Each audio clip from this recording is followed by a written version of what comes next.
Olá, eu sou Patrícia Raposo e quero que você seja muito bem-vinda e muito bem-vindo ao Diário Econômico, o podcast de economia e negócios do Diário de Pernambuco. Esse podcast vai ao ar todas as quintas-feiras, então assine o canal para receber as notificações dos próximos episódios e aproveita e dá o seu like.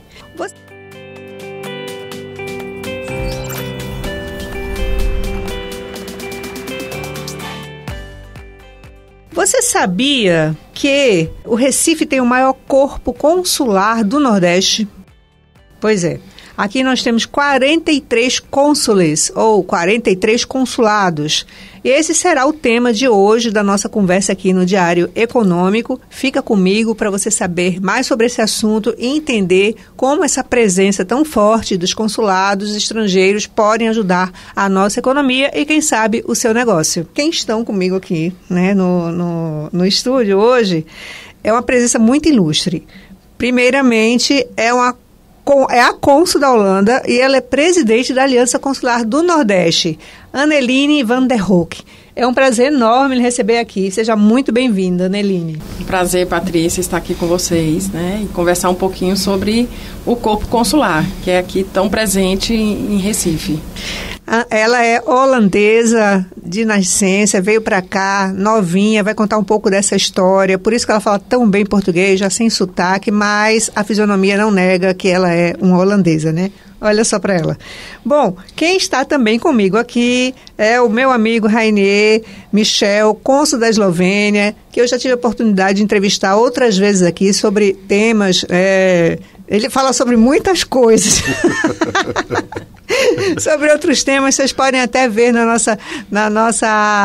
nos programas anteriores a presença do Rainier aqui. Acho que nós falamos sobre tecnologia, sobre metaverso, não foi isso, Rainier? Foi isso mesmo, sobre metaverso, diplomacia e geração de negócios. Isso aí, seja muito bem-vindo então, Rainier. Patrícia, é um prazer estar aqui também junto com a Anne, que a gente chama de Anne, que é cônsul dos Países Baixos, né? Discutindo um pouquinho do que a gente faz aqui, né? Eu acho que é interessante, acho que o teu podcast justamente traz essa visão para as pessoas entenderem o que nós fazemos aqui, o que esse corpo consular tão expressivo faz aqui. E por que tão expressivo, né? Eu acho que a gente pode, inclusive, começar por aí. São 43 cônsules, é um hub consular, não é verdade? Um hub consular. Agora, desses, quantos são cônsules de carreiras e quantos são honorários? 9 são cônsuls de carreira. Então, temos 9 consulados de carreira. E o restante são todos cônsulos honorários. O nosso grupo na Aliança Consular é composta por 26 cônsules. Então, temos aí um grupo expressivo de cônsules que fazem parte dessa movimentação aqui, desse projeto, né, que a gente iniciou há 5 anos. Na realidade, numa festa informal. Isso foi para o WhatsApp, foi crescendo e hoje temos um grupo de 26. E quantas mulheres fazem parte desse grupo? Hoje eu acredito que somos 6 mulheres. Quem são? Acho que o México ainda é uma A cônsul do México, cônsul, Dona Yara, exatamente. Yara do B. Exato, a cônsul da Áustria, Fabiana Nunes. Isso. A cônsul, temos 2 agora, a Débora. A Débora da Áustria e a Fabiana da Dinamarca, exatamente. Exato. Isso. E acho que temos do governo britânico também. Tem do governo britânico também, tem dos Estados Unidos também, que é a Jéssica, ou seja, você tem uma presença razoável aí. Que bom. De mulheres à frente de representações, né? Que bom. Rainier, quais são esses consulados? Já citamos aqui alguns, né? Mas você pode falar um pouquinho sobre essa presença? Quais são esses consulados que temos aqui? Não dá para falar dos 43, porque senão o programa vai embora, né, gente? Então ele vai citar alguns aí. Cite, por favor, alguns, para a gente ter uma ideia, né? Tem o meu país, né? A Eslovênia, a gente não pode esquecer, né? Os cônsules honorários geralmente são empresários, são profissionais liberais, pessoas que têm um destaque na sociedade civil, que são convidados a assumir essa representação, né? Dos 9 países que são de carreira, aí vocês têm geralmente diplomatas de carreira que vêm assumir o posto diplomático aqui. Normalmente passam 2 anos no cargo, podem renovar, né, também. Isso, eles vão renovando, existe essa rotatividade no corpo consular. Vou pegar 2 exemplos que eu acho que são muito importantes, né, do corpo consular. Você tem o consulado americano, que está há mais de 250 anos aqui em Recife, e o da Alemanha mais de 150 anos, né? Isso reforça a importância, né, do do hub diplomático e, obviamente, outras nações veem essa importância de Recife dentro da visão Nordeste e vão abrindo outras representações, inclusive no meu caso, que é a Eslovênia, né? Você é um cônsul honorário, a Aneline também é cônsul honorária. Agora, ela, no caso, ela é nascida na Holanda, né? Ela tem uma relação já com o país. Você tem, qual é a sua relação com a Eslovênia e como ela se deu? Veja, depois da minha pesquisa genealógica, eu acabei verificando que eu tenho até parentesco, enfim, na região ali da Eslovênia, da antiga Iugoslávia. Mas, na verdade, foi um encontro que nós tivemos alguns anos atrás, o embaixador estava aqui em Pernambuco, nós conversamos bastante e logo depois ela demonstrou interesse de que houvesse uma pessoa representando os interesses da Eslovênia aqui, né, no desenvolvimento de negócios, no desenvolvimento de parcerias.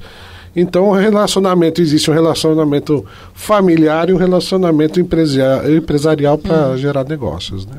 Agora, qual a diferença na atuação? Existe alguma diferença entre o honorário de carreira? Um é mais burocrático do que o outro? Como é que funciona?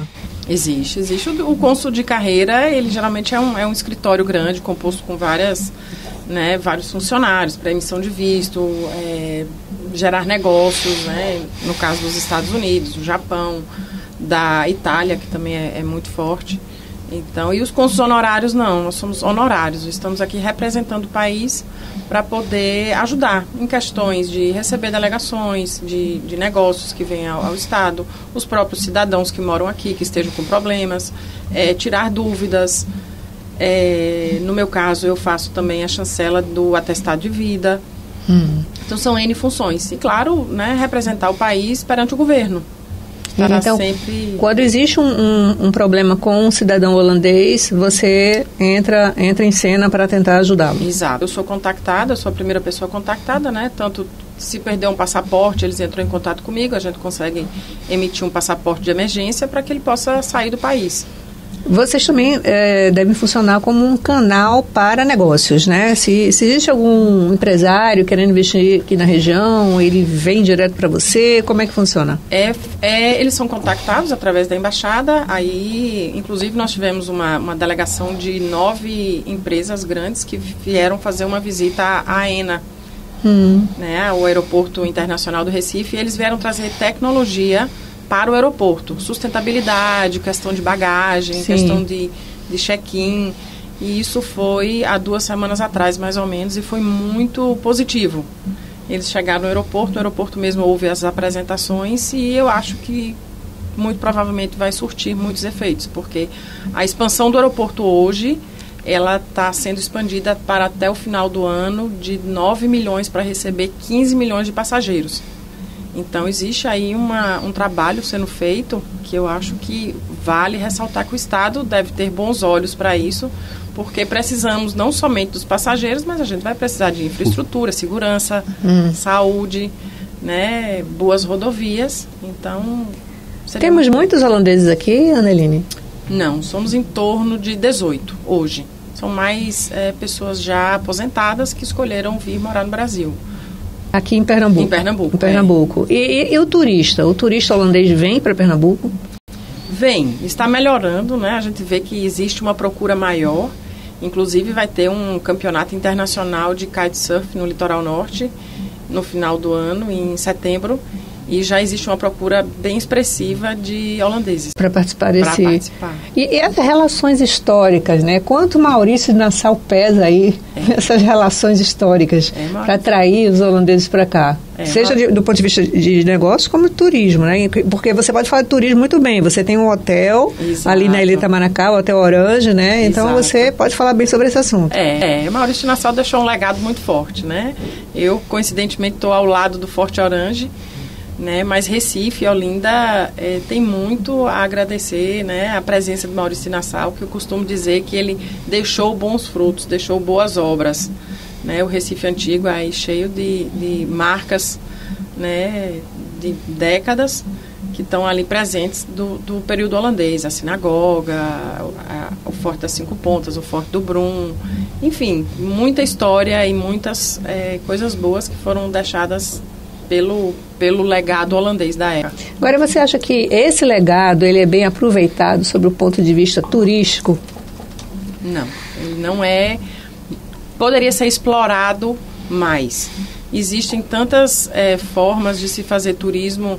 Eu digo sempre que 10 pequenas ações formam um grande resultado.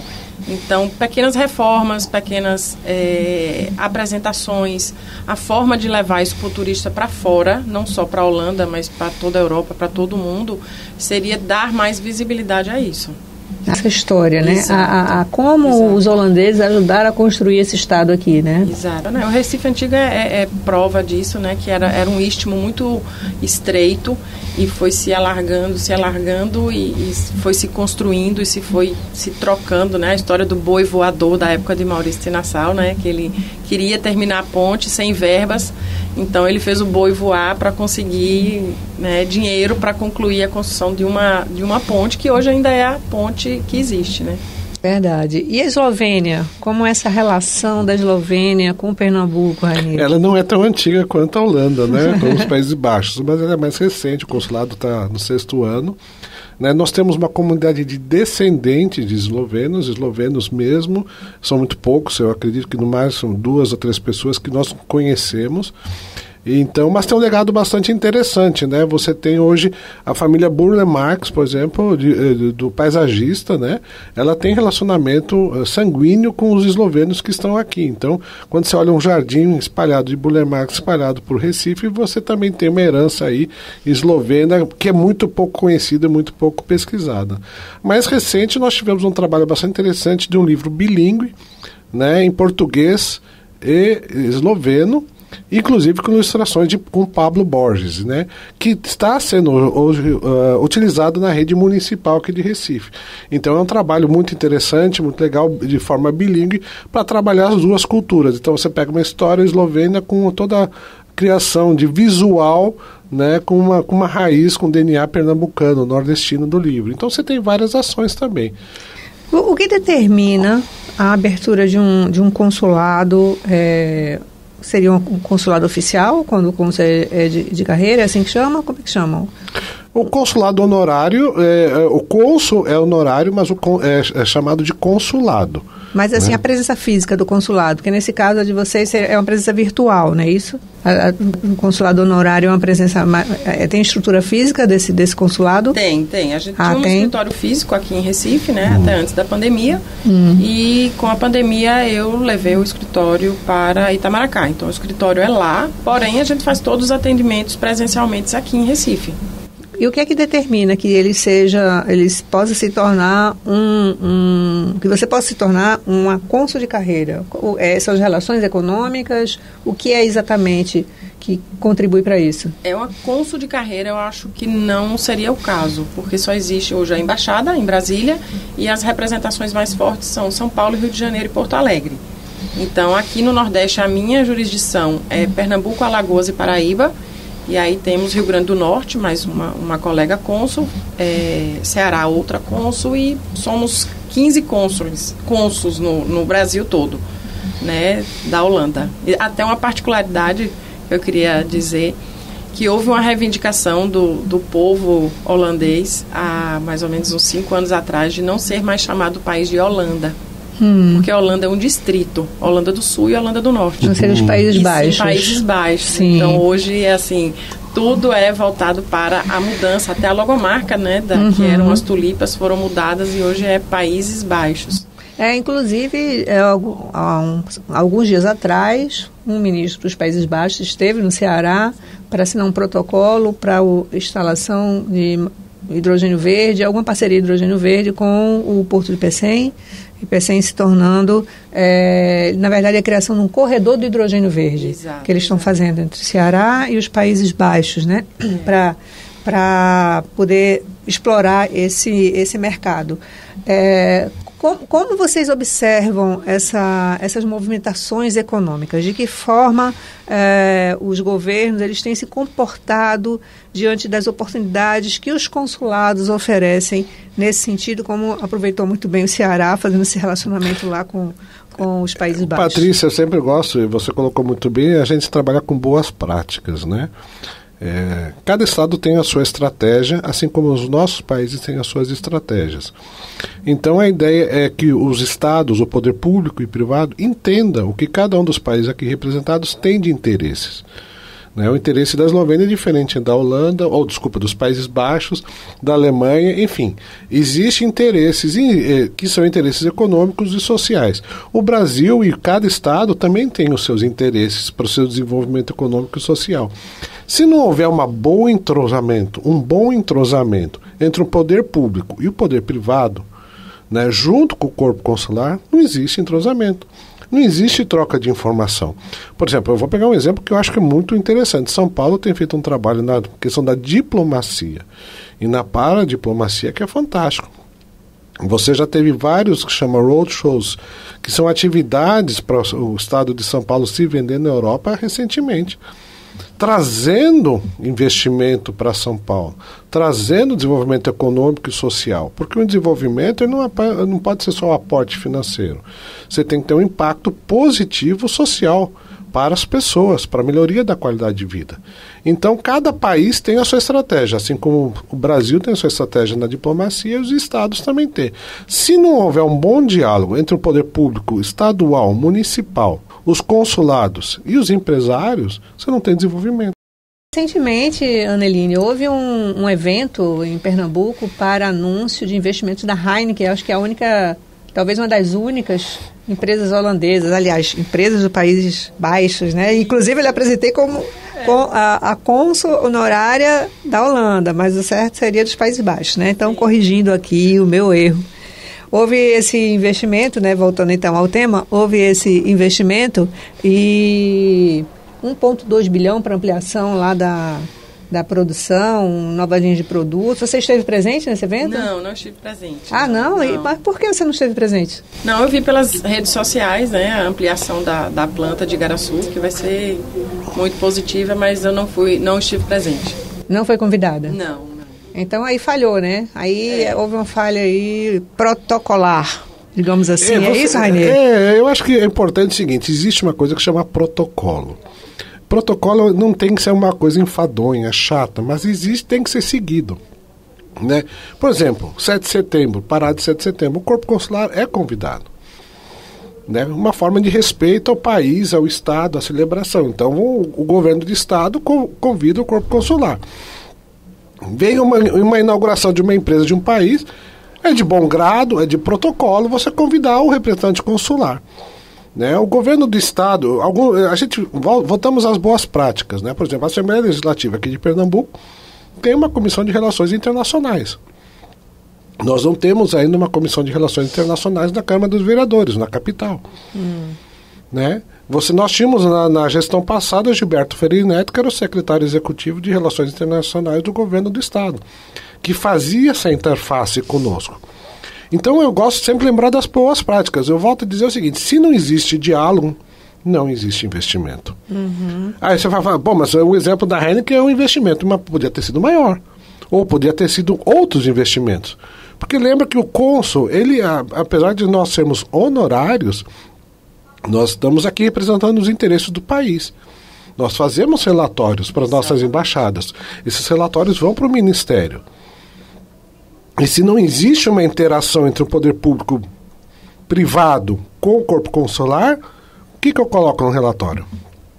Né? Então eu acho que quando não existe a interação, ou quando a interação é falha e não é protocolar, você perde.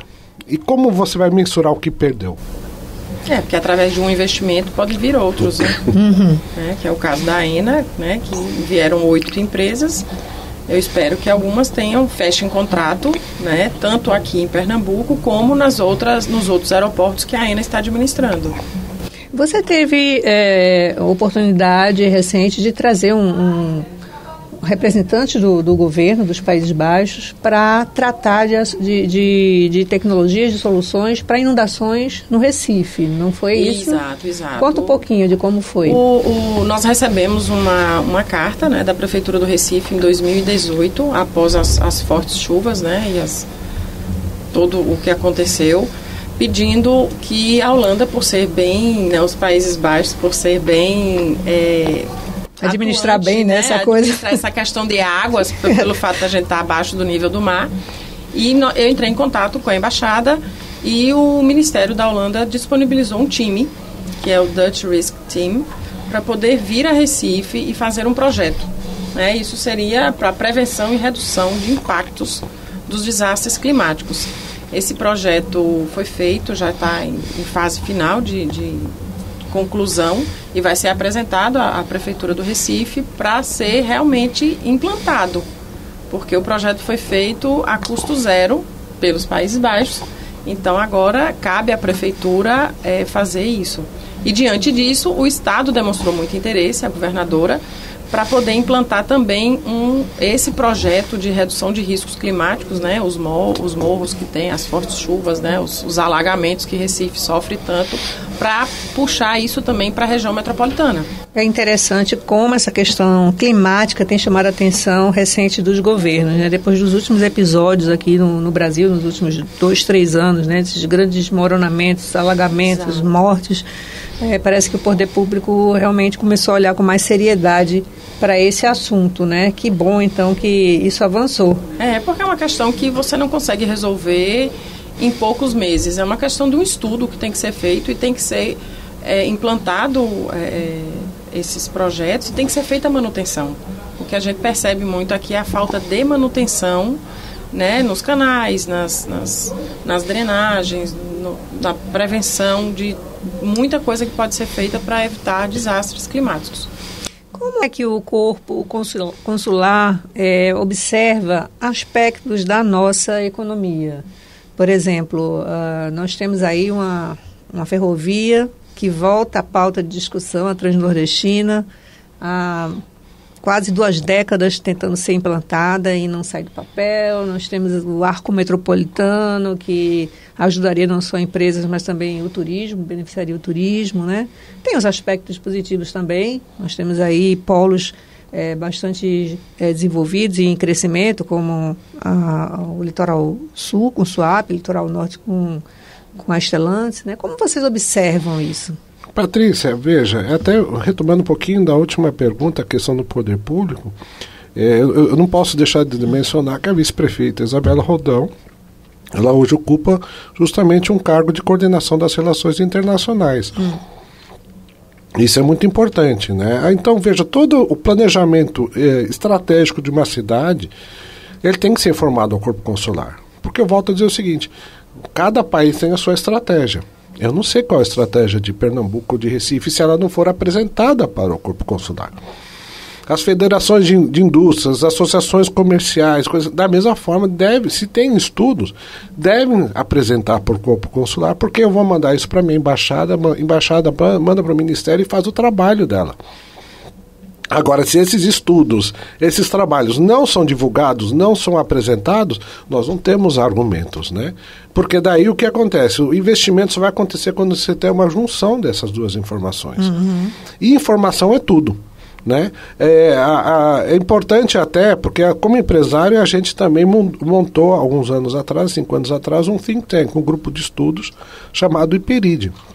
O IPERID fez um estudo e na época do debate dos prefeitos, aí eu estava como presidente do IPERID, na época do debate para a Prefeitura de Recife, nós colocamos que a Prefeitura, para os candidatos, deveriam designar alguém dentro da Prefeitura para fazer essa interface. E aí eu tenho que dar o mérito que o prefeito atual, João Campos, entendeu esse questionamento que nós fizemos nesse debate e designou a vice-prefeita. Então, veja, foi um trabalho de construção entre o poder público, o IPERID, né, o corpo consular, que trouxe essa demanda, né, para os prefeitos, na época candidatos. Então, e isso eu tenho que dizer, nesses debates foi a primeira vez que a gente colocou as relações internacionais no debate. Que falta, por exemplo, nos candidatos. Entendeu o seguinte, quando você for eleito, não importa quem, nós estamos falando de candidatos, o que você vai fazer nas relações internacionais e na diplomacia? Porque um prefeito falando algo, um governador falando algo, um presidente falando algo, impacta no comércio, impacta nos investimentos. Falando a favor ou positivo, então, ou negativo, ele tem que entender que ele tem um impacto. Então, as relações internacionais de diplomacia não é só festa nacional do meu país ou só a presença consular. Ele implica investimento. Então, o prefeito, o governador, tem que entender que o papel dele é fundamental de atração de investimento. E isso só vai acontecer quando houver uma interação muito bem feita com o corpo consular, entre as mais de 43 representações que estão aqui, Patrícia. Já estou entendendo que esse namoro não está muito amarrado, né? Tem que amarrar melhor aí. Eu sempre digo que existe campo para melhoria, sempre existe campo para melhoria. E o corpo consular, com certeza, está aberto a isso. Tá, mas voltando para a minha pergunta sobre economia, não é? Como é que vocês avaliam, então, essa economia de Pernambuco, no sentido, não estou nem falando da relação direta com eles, tá? É como vocês avaliam a condução da economia de Pernambuco, do Brasil, como é que vocês estão olhando para isso, para essas oportunidades que existem aqui, esses projetos, se estivessem em curso, poderiam estar trazendo um olhar mais interessante do país, de vocês, para aqui, para a região? Arco metropolitano, ferrovia, logística, né? Ela tem impacto diretamente no turismo, no comércio exterior, né? Nós temos dois portos, né? De Sergipe e Suape. Suape é um porto muito importante, recebe barcos ou navios Panamex que cruzam o canal do Panamá, o novo, né? Agora é o seguinte, você tem que ter como escoar essa produção, né? Você tem que ter políticas tributárias interessantes. Enfim, eu acho que existe um campo muito grande. Pernambuco é um grande exportador de commodities, né? Ele poderia estar importando e exportando mais produtos, e é importante agora a gente também entender o que Pernambuco vai investir, o que vai fazer para a gente trabalhar com a matriz do nosso país. Então eu acho que existe um campo muito bom para crescimento, com os dois portos, mas realmente a logística ainda é um gargalo. Uhum. A gente perde para a PECEM, né? Muito. Perde muito. Como ela impacta você, tua vida, a empresária? Arco metropolitano seria muito interessante para você. Arco metropolitano seria, assim, um desafogamento do trânsito, né, para o litoral norte. Tanto para as cidades, para a população, que sofre muito, né, porque são Recife e Itamaracá são 50 quilômetros, então geralmente é 1h30, 1h40.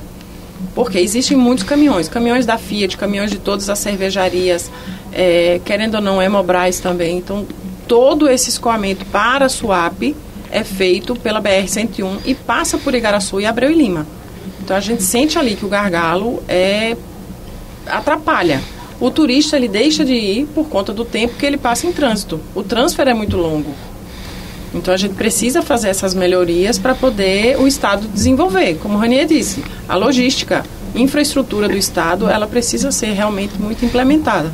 Quando você fala o turista, você está falando de agências de receptivo que evitam levar para lá para que esse turista não perca muito tempo? Ou é o próprio turista que já sabe, já está informado e que já está orientado a não ir? Eu acho mais que assim, é um empecilho para ir. Não é que deixa de ir, mas assim, se torna um fator que dificulta. Né? Tipo, eita, eu vou passar tanto tempo no trânsito, então vou escolher outro destino. Né? E a falta também de implementação dos próprios equipamentos. Aí eu falo da Ilha de Itamaracá, que é o próprio peixe-boi, que está fechado já há 7 anos. É um equipamento do ICMBio, do governo federal. Existe a parceria entre a Impetur, que cedeu a área para o ICMBio. Lá hoje nós temos 14 peixe-bois. Então, assim, é um projeto belíssimo, mas que precisa ser desenvolvido para a abertura do turista. Da mesma forma, o Forte Orange. O projeto Peixe Boi está fechado para o turista? Está fechado para o turista. Foi aberto durante muito tempo, né? Foi, muitos anos ele foi aberto e há 7 anos ele está fechado.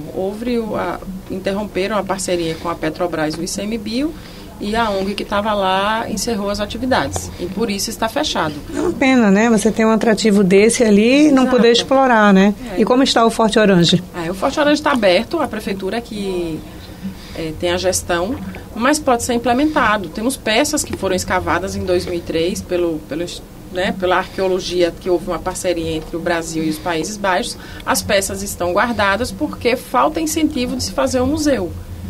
E esse relacionamento, se fosse mais estreito, poderia ter aberto já uma passagem para chegar investimentos para fazer com que isso pudesse ser exposto ao público. Eu digo sempre, encaminhe projetos para o consulado, que eu encaminho para a embaixada, que com certeza nós vamos achar investidores que queiram investir, que queiram, né, o know-how. A vontade é muita de se expor as peças, mas a gente precisa ter um investidor ou uma empresa, né, que venha a gerir esse negócio. Então, na época, até Gilberto Freire era secretário de Cultura, eu estive lá, nós conversamos sobre isso, mas precisa vir um projeto ou do Estado ou da empresa privada, de quem quer que seja, para se montar algo que beneficie o público, né, os turistas. Tem um aspecto que é importante também, o aspecto da segurança, né, Patrícia? Qualquer projeto turístico tem que envolver a questão de segurança do turista. Isso ainda assusta muito turista estrangeiro, né? Você As tem o notícias Recife. do Brasil assustam muito, né? Você teve duas notícias recentes, né? Infelizmente, de turistas argentinos, e teve um casal alemão também no Recife Antigo, e no caso de um deles chegou a óbito. É verdade. Então, veja, esse tipo de notícia é terrível. Eu assim, qualquer notícia, qualquer estratégia para melhoria, por exemplo, do Recife Antigo, eu não sou um expert, mas isso é o que a gente vê mundialmente, ele precisa ter segurança como número 1. Né? Se o turista tem segurança, ele vai. Ele anda à noite, anda de madrugada, o barzinho abre, o boteco, as atrações, elas acontecem. Mas se não tem segurança, ele não adianta discutir melhoria viária, andar 30 quilômetros, 50 quilômetros, melhorar, não vai buscar. Não consegue. E veja, a gente também é questionado às vezes pela nossa embaixada. Olha, como é que está a questão turística? Os Estados Unidos frequentemente lançam alertas ou avisos de regiões que pode e não pode ser visitado. É verdade. Então, e Recife já entrou nesse Já alerta. Entrou, quer dizer, então, o que às vezes me impressiona é às vezes que o poder público tem que estar alerta a isso com os consulados para quebrar essa imagem, né? Volto a dizer, segurança, tem a questão de logística, tudo, mas sem segurança não vai vir o turista. Né? Ver um turista de um cruzeiro, desce aqui, gastou muito dinheiro, quer conhecer o Recife Antigo, que é muito bonito, apesar de ter muitos lugares de melhoria, né? Você vai hoje em Buenos Aires, mesmo com a crise da Argentina, no Porto Madeiro, foi ressuscitada a região portuária, né? A maioria das capitais do mundo tem um cenário, ou seja, um aquário. Nós somos um estado com uma região marítima riquíssima e não temos um aquário. Olha, você falou uma coisa agora que eu vivo me perguntando. Por que não se fez ainda do limão à limonada? Por que não se fez ainda um aquário mostrando os tubarões? Nós temos tubarões aqui. Vai servir para alertar as pessoas que existe risco de entrar no mar e vai ser uma atração turística de outra forma. Em terra, vem pra cá, fica na terra, que aqui você tem... Você vai pra Sydney, você tem aquário com tubarões, você mostra o risco. Veja, essa é uma cidade que... Imagina um aquário, o que não estaria de turismo pra cá? Nós temos um litoral relativamente pequeno. Então, do norte ao sul do Recife, se tem particularidades belíssimas, né? O litoral norte, ele é muito favorável ao esporte náutico. É maravilhoso para o esporte náutico. Então, assim, isso deveria ser muito explorado. O mergulho, o kitesurf, as escolas de vela. Esse turismo ambiental, porque lá você tem a coroa do avião com a base de aves migratórias, né? Você tem ali o peixe-boi, como você já falou, né? Você tem uma ampla área também de mangue. Então, assim, tem um potencial que precisa ser olhado e ninguém está querendo ver, né? O turista procura experiência.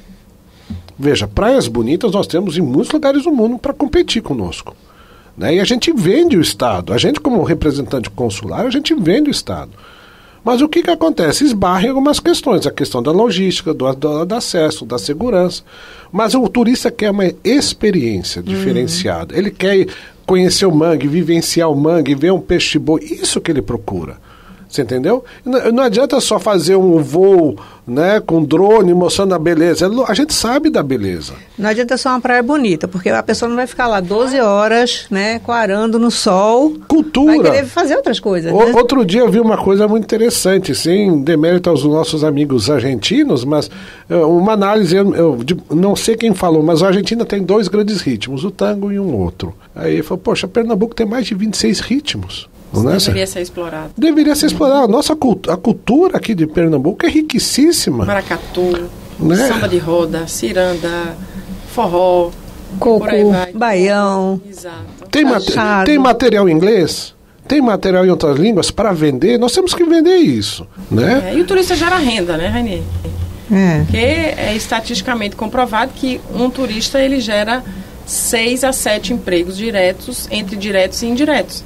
Então, o turista ele sustenta muitas famílias, né? A sustentabilidade ela é essencial aí, né? Porque o turista vem, ele compra uma água de coco, ele compra um picolé, ele está num hotel, ele faz um passeio de catamarã, ele usa um Uber, ele vai num restaurante, ele vai num shopping, ele faz um mergulho, enfim. Olha só, quanto dinheiro ele já deixou só nisso que você falou. Em cada item que eu citei. Mas se não houver o diálogo, se a gente não sentar com as partes interessadas, com o poder público, com o privado, para que a gente possa ter essas informações. Veja, em São Paulo, vamos pegar boas práticas, existe um encontro anual entre o governo do estado e o município da capital de São Paulo com todo o corpo consular.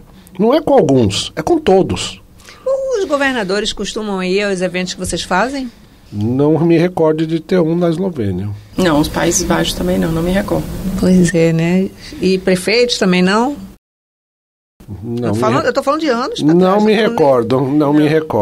Né? Então, os últimos governadores, os últimos prefeitos também... Eu estou há 5 anos, não me recordo desse período.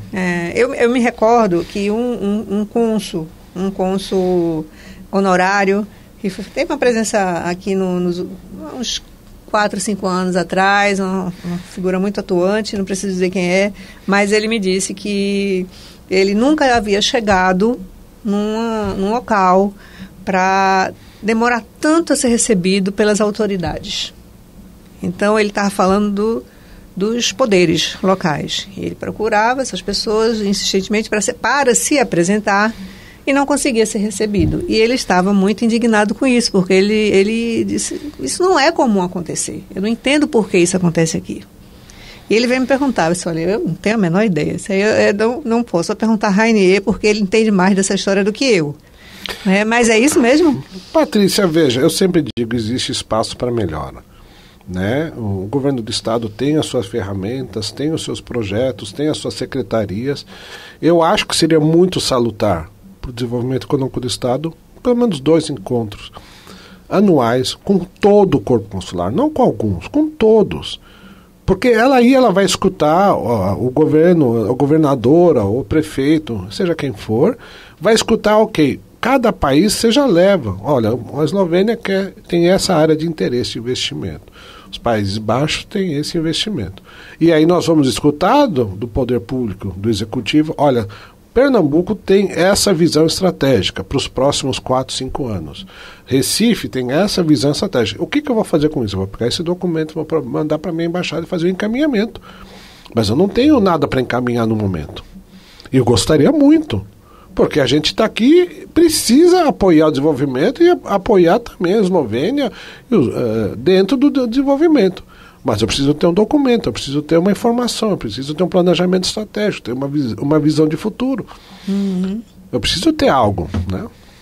Bom, vamos agora falar de coisa boa. Vamos falar da Aliança Consular que vocês fundaram. E eu queria que vocês contassem um pouco dessa história e como é que a Aliança tem atuado, né? Acho que já são 5 anos por aí, mais ou menos. Exato. 5 anos, né? Numa reunião informal, isso, né, surgiu um grupo de WhatsApp e hoje somos 26 cônsules, né? Então, Rainier, né, tem mais propriedade, ele foi o primeiro presidente da Aliança Consular, né? Eu estou sucedendo aí a presidência. Veja, é importante. O que acontece? Nós, como representantes consulares, precisamos conversar entre nós. Né? Porque às vezes você tem uma informação, um contato necessário e a gente faz essa troca no grupo, né? E a aliança surgiu justamente para isso, para ver essa troca de informações, né? Apoiar um ao outro, né? Porque nós temos uma estrutura muito menor, os consulados, né? Então a aliança surgiu justamente para isso. Agora, um projeto, né, Anny, que eu acho que a gente tem muito orgulho, perdão, é a Sala das Nações, a Sala das Nações na Associação Comercial de Pernambuco, que nós inauguramos ano passado, né, um espaço lindo, maravilhoso, e está sendo justamente para receber os embaixadores, ministros. É onde vocês se reúnem? Também nos reunimos, além dos nossos almoços, e é um evento, é um local que recebe eventos da área de diplomacia, no Marco Zero, num prédio histórico, numa entidade histórica, a segunda mais antiga do Brasil, a Associação Comercial de Pernambuco, e ela cumpre essa função. Quer dizer, isso foi um projeto da Aliança, que justamente para receber representantes diplomáticos, membros do parlamento dos nossos países, empresários, para gerar desenvolvimento econômico em Pernambuco. A relação com os poderes executivos não estão muito dentro do padrão ideal, mas e com o empresariado? Como é que o empresariado já despertou também para o potencial que a presença de vocês oferece para os negócios? Não. Eu também acho não. que existe novamente um campo bastante grande. O empresário, que eu acho que tem que entender que a gente representa um país, né? E esse país tem as suas estratégias e tem vários grupos de interesse de empresários nos nossos países. Só que o que acontece? Nós só vamos conseguir vender Pernambuco, ou empresariado, ou uma área de atuação que seja estratégica, se nós tivermos informação. Então eu acho que precisa, né, ter as entidades representativas, empresariais, comerciais, elas têm que olhar o corpo consular de uma forma geral, né, como fonte de investimento, como fonte de desenvolvimento econômico e social. Mas nós só vamos poder apoiar, porque eu também não posso chegar e bater na porta de tal entidade. Olha, vamos fazer negócio? Não. Né? Novamente, eu represento um país, né, como cônsul. Então, o que acontece? O que a gente vê em outras praças e boas práticas, entidades empresariais, associações comerciais, elas se reúnem com periodicidade com o corpo consular, passam as suas informações e aí começa uma troca. Eu volto a dizer, não é por um impulso. Eu vou me reunir. Não, existe uma agenda de trabalho. Aí você pode trabalhar com países da União Europeia, países africanos, países da América Central. Cada entidade monta a sua estratégia. Não, essa área de atuação dessa entidade empresarial interessa mais, por exemplo, a África. Ela se reúne com o corpo consular dos países africanos. Então, existe um espaço muito grande que não é trabalhado, né? Eu não posso ir bater na porta de todas as entidades, olha, vamos fazer um negócio? Não é assim. Na verdade, as entidades deveriam entender melhor e existe um espaço bastante grande. Nós estamos chegando ao fim aqui do nosso programa e, antes de finalizar, eu queria saber se existe alguma área específica da economia pernambucana que desperta mais interesse assim, para os países de vocês. Veja, acho que Suape hoje é o que está no highlight, né, dos Países Baixos. Inclusive, a dragagem de Suape foi feita pela uma empresa holandesa, né? Vai ter uma segunda etapa dessa dragagem, que eu já soube. Então, a gente espera que haja mais investimentos, né? Só voltando que existe, sim, uma segunda empresa, me lembrei agora, holandesa, que está vindo, que é a dos containers. Que ela vai vir, que é uma parceria com uma empresa dinamarquesa. A APM Terminals? Isso, a APM Terminals é uma empresa, é um braço da Hamburg Sud, né? Que é dinamarquesa. Né? Então, elas estão em parcerias, compraram uma área muito grande em Suape, então vão começar. Então, acho que esse é o gatilho para se começar a desenvolver mais essa área de Suape, e talvez a gente conseguir, né, mais parcerias com o Porto uma oportunidade Roterdã, de aproximação, né? Uma maior oportunidade. E o seu país? Olha, você andou fazendo os eventos de tecnologia, né, recentemente. Tecnologia, energias renováveis e hidrogênio líquido, né? Eu acho que o mundo hoje clama por energia, novas fontes de energia. O Brasil sempre esteve à frente, né, com etanol, inclusive, com biomassa. Então eu acho que o Brasil tem muito a contribuir na discussão da energia renovável. A Europa ainda é dependente do carvão, E o etanol, como você falou, ele entra como componente da transição energética para o hidrogênio verde, né? Exatamente, né? E não é só o etanol, você tem toda a biomassa que é gerada, né, pelo cultivo da cana, que pode ser revertida, inclusive, com o crédito de carbono. Então, veja, Pernambuco tem um potencial enorme, mas potencial não faz negócio, né? O potencial tem que se tornar negócio. Então, veja, a gente tem que sair da discussão de potencial para a realização. Pernambuco tem esse potencial, né? Tem um porto interessante, tem um porto competitivo, nós temos matéria-prima competitiva, nós temos matriz energética para ser desenvolvida em termos de investimento, né? Mas temos que melhorar esse diálogo. Eu acho que existe um campo bastante grande e Pernambuco pode, né, ocupar esse espaço facilmente. Perfeito. Então, eu gostaria de agradecer a Anneline van den Hoek. Obrigada. Muito obrigada pela sua presença, a cônsul honorária dos Países Baixos, agora eu falei certo. Muito obrigada pela sua presença, um prazer receber você aqui, Anneline. E deixo as portas abertas para uma outra oportunidade, quem sabe a gente traz boas notícias, né? Vamos esperar aí que esses investimentos que estejam chegando possam trazer mais oportunidades, né? Sim, eu que agradeço, né? Vamos aí fazer mais parcerias e trazer o desenvolvimento, né, sustentável, econômico, turístico, né? Todos os aspectos para o nosso estado, que eu considero hoje nosso estado, meu estado, né, Pernambuco. Isso aí. E agradeço também ao Rainer Michel, o cônsul honorário da Eslovênia, pela presença dele aqui mais uma vez no Diário Econômico. Patrícia, é sempre um prazer. A Anne, nossa presidente da Aliança, também conhece muito, sabe desenvolver o Estado, sabe vender o Estado, e nós também, com a Eslovênia, estamos fazendo, aliás, uma parceria muito interessante, acadêmica, com o Grupo C nacional, né, de intercâmbio, de internacionalização, ou seja, existe muito para ser feito. Precisamos ser estimulados a tal. Eu agradeço, parabenizo o seu podcast, na verdade, como sempre, estamos à disposição. Antes de encerrar, eu queria chamar a atenção aqui para um ponto que a Anneline van der Hoek trouxe, ela falou durante a nossa entrevista, ela falou, nós estamos abertos a projetos. Então, muitas vezes, o que falta é um projeto, um bom projeto para fazer com que as coisas aconteçam. Acho que foi um recado importante que ela deixou aqui, junto com o Rainer, e agradeço muito a eles, agradeço você também por ter nos acompanhado até aqui. Não esquece, assina o canal, dá o seu like, e nós vamos nos ver nos próximos episódios. Até a próxima!